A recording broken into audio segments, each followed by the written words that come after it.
ফুলের চারা আসলে দেখতে খুব ছোট, কিন্তু গাছ কিন্তু ছোট, কিন্তু ফুল কিন্তু দামি। একটা গাছেতে প্রতি মাসে শতাশতি ফুল আসে। এখানে দেখেন কতগুলো ফুল, অত্যন্ত সুন্দর এবং চমৎকার। এই ফুলগুলো আপনি না দেখলে বুঝবেন না যে কত সুন্দর। এই যে দেখুন, শুধু ফুল আর ফুল, অত্যন্ত সুন্দর এবং মনোরম পরিবেশে ভাই এই বাগানগুলো করেছে। যারা আসলে বাগান দেখতে চান, প্রায় সময় এখানে আসবেন। সুন্দর ফুল যেমন সুন্দর, সেরকম মানুষের মনটা কিন্তু সুন্দর নাই। মানুষ কিন্তু ভিতরে অনেক রূপে রূপান্তর থাকে। যদি কাউকে ভালোবাসতে চান, তাহলে মনে করেন আপনি একটা ফুল নিয়ে দিবেন তাকে, কিন্তু ফুলটা কিন্তু পবিত্র। ফুলের যেহেতু পবিত্র, সে সুবাদে আপনি অবশ্যই অবশ্যই আপনি ফুলের মতো আপনার মনটা রাখতে হবে।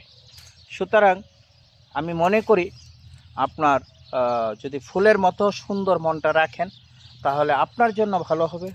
এবং আপনার সংসারে যদি তাকে কখনো বিয়ে শাদী করেন, তখন কিন্তু তার সাথে কখনো আপনার খারাপ সম্পর্ক হবে না। জানি অনেকে বলে থাকে যে আমি তোমাকে একটা লাভ ইউ বলে একটা গোলাপ ফুল দিব, কিন্তু সেটা কিন্তু অন্তরে বলে না।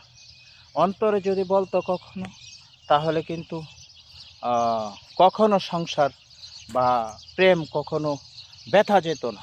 কিন্তু ব্যথা যাওয়ার একটাই কারণ আপনি যখন একটা সুন্দর আরেকটা ছেলেকে দেখবেন, তখন আপনার মন ওইদিকে চলে যাবে। সেই সুবাদে আমরা মনে করি সবাই সবার জায়গা থেকে ভালো থাকার চেষ্টা। ফুল হলো একটা পবিত্র জিনিস, কিন্তু আমরা চেষ্টা করব যে যেখানে থাকি ফুলের মতো পবিত্র থাকা যায়। আপনি দেখেন এই ফুলটার মধ্যে কিন্তু নষ্ট হয়ে গেছে, অর্থাৎ এই ফুলটার ভিতরে আপনার ওই যে মেডিসিন দিতে হবে। গাছগুলোর মধ্যে মেডিসিন দিলে তাহলে আপনার ফুলগুলো সৌন্দর্য বাড়বে এবং ভালো থাকবে। ধন্যবাদ। এই যে দেখুন আপনারা, এই গোলাপের মধ্যে মেডিসিন দিতে হবে, সেই জন্য আমি আপনাদেরকে দেখাচ্ছি যে ফুল আসলে চারা করলেই হবে না, কিন্তু গাছের।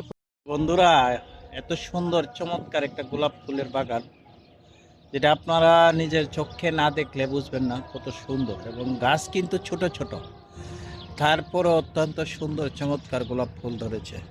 ধন্যবাদ। যারা গোলাপের চাষ করতে চান, আমার এই ভাইদের সাথে যোগাযোগ করুন।